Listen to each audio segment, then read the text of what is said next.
Great Southwest Walk is a 250-kilometer loop that starts and ends in Portland. A small town of Nelson is the halfway point where we mailed our resupply box to. This is where the trail turns and follows the coastline back towards Portland. Getting to Portland from Sydney is a bit of a hassle. Now most people will fly to Melbourne and then catch a train to Warrnambool and then catch a bus to Portland. We decided to drive with an overnight stop in Albury. This proved to be both quicker and easier. Arriving at Portland at around 3 p.m. also gave us plenty of time to drop by the Tourist Information Centre to register our walk and the expected return date.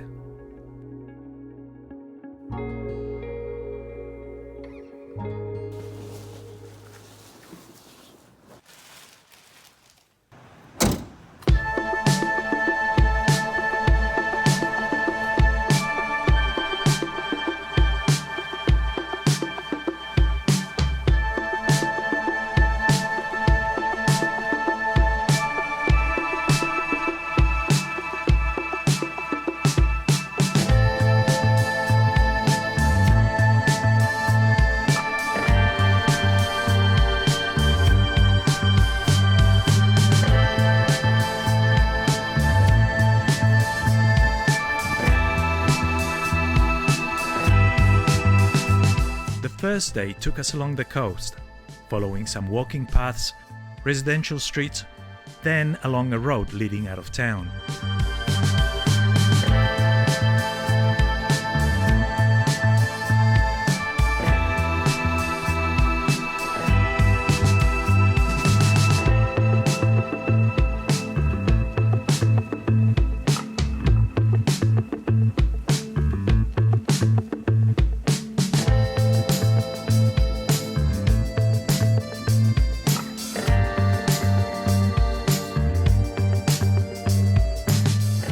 We walked on some dirt service roads until we finally reached the last stretch, when for 4 kilometers we walked on a bushy path that finally led us to Cubby's campground.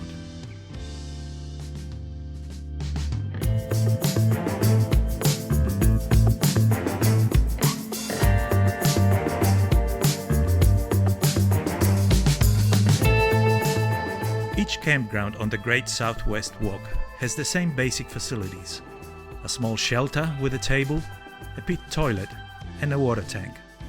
The water does need to be treated though. There's also a trail book where you note your arrival and departure times.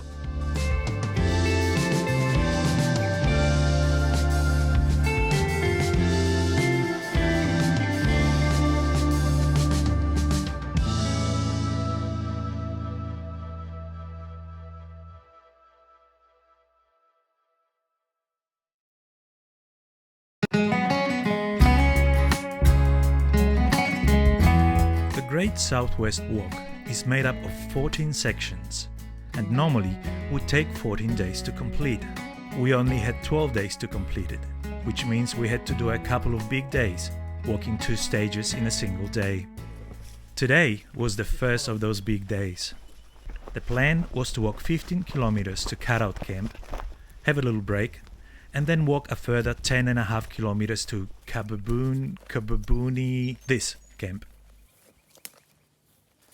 About 2 kilometers from the Cutout camp, we came across a detour sign, leading us around a bridge which was damaged by a fallen tree. The reroute added almost 4 kilometers to this section and led us along a hardened gravel road until we rejoined the trail.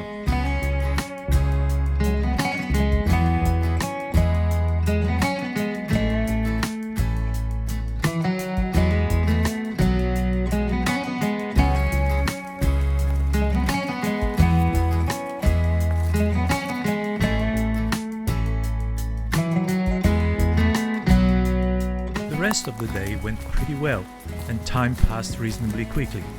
We arrived at camp just before 4 p.m, having walked over 28 kilometers. Once again, we're camping alone. As yet, we haven't met any other hikers.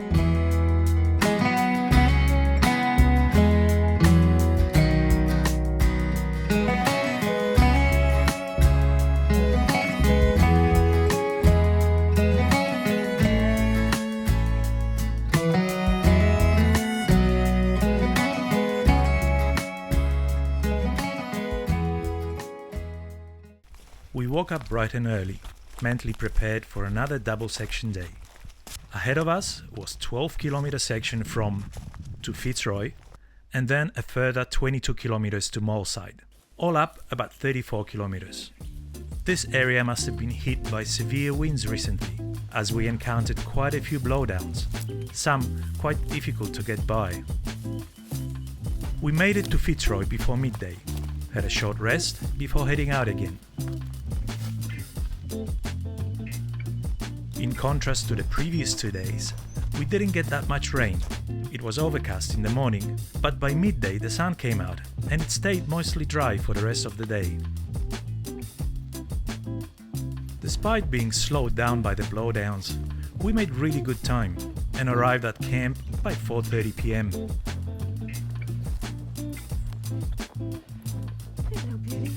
Moleside camp is the prettiest one we have come through yet.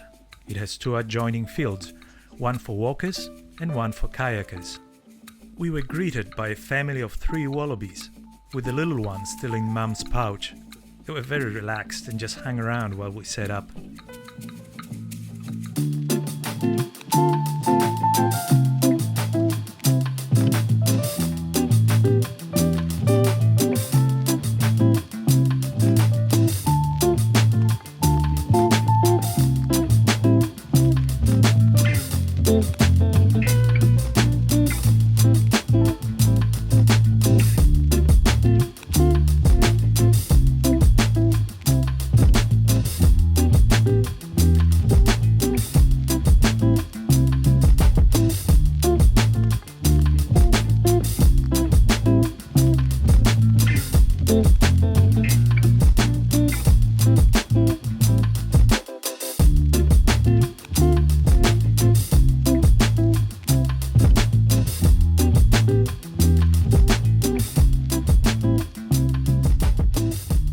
Moleside was a lovely campground.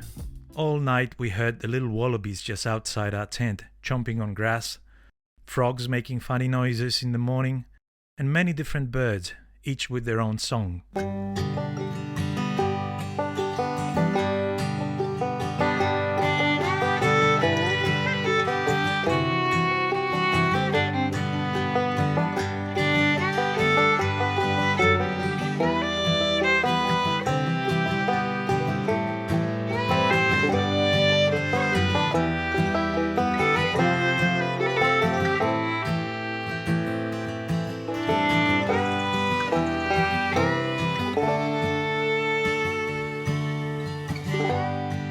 The whole day took us up and down, weaving through the bush, sticking closely to the meandering river. There were long stretches when we walked on soft green grass in a wide corridor bordered by tall grasses and trees beyond. It almost seemed as if Mother Nature laid out a luscious carpet out for us.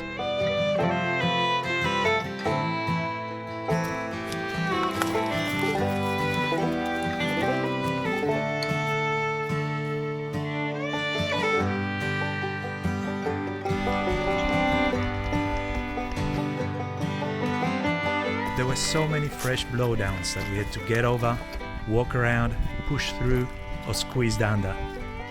It's very tiring and really breaks the walking rhythm, but I guess it's just part of the trail experience. Even though it wasn't as long a day as the previous 2, we couldn't wait to get to camp. A word of warning here. The mile markers in the official booklet don't exactly match up with the distances posted in the shelters, and both of them are different from the numbers we got on our Garmin. Today, we thought we had to walk 19 kilometers. The distance in the shed said 17, but our Garmin had us at 20. We got to camp early, before 2 p.m. There was a family already there who walked from Nelson and were getting picked up in the morning. In the afternoon, while we were all sitting around the campfire having a lovely chat, the skies opened and the rain came down. Boy, was it bucketing.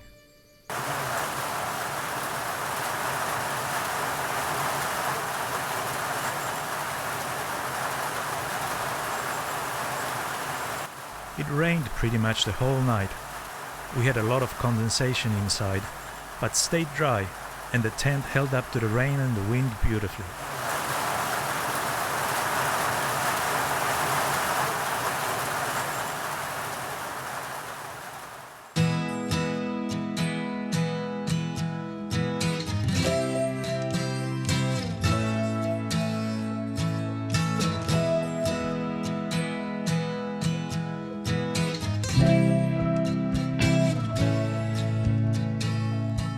Today's section was fairly easy, only 13 kilometers of gentle walking, again mostly on a bushy path with a bit of a gravel road thrown in.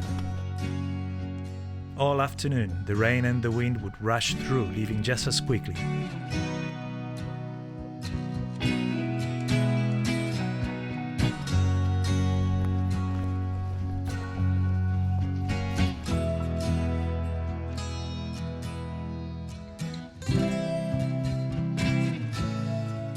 We got to camp at midday to find the usual setup: shed, toilet, fire pit, a picnic table.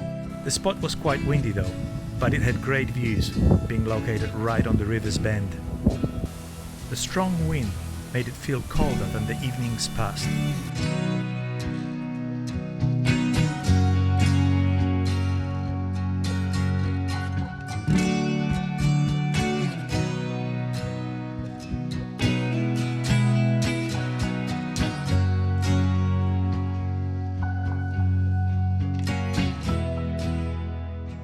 Today's section was almost 23 kilometers, so we were up early, keen to get into Nelson in time to pick up a resupply box from the tourist centre.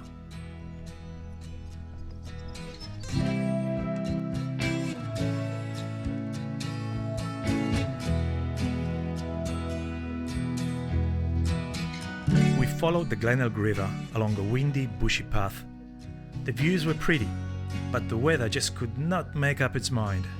It rained, then the wind would blow the clouds away and the sun would come up for a few minutes, only to be covered by rain clouds again. And so it kept going. Welcome to South Australia.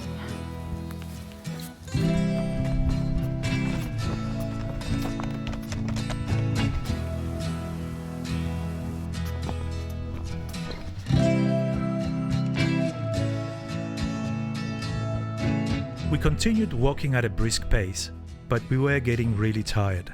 I think the cumulative effect of the past 6 days was starting to show. Still, we reached Nelson by 1 p.m.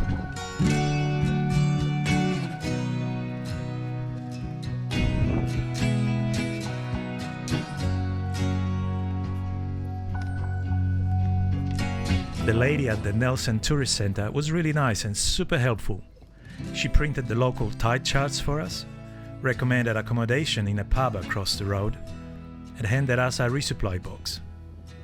The Nelson Hotel was a good choice, only a short walk away, with generously sized rooms, laundry facilities, and a proper pub meal which went down a treat.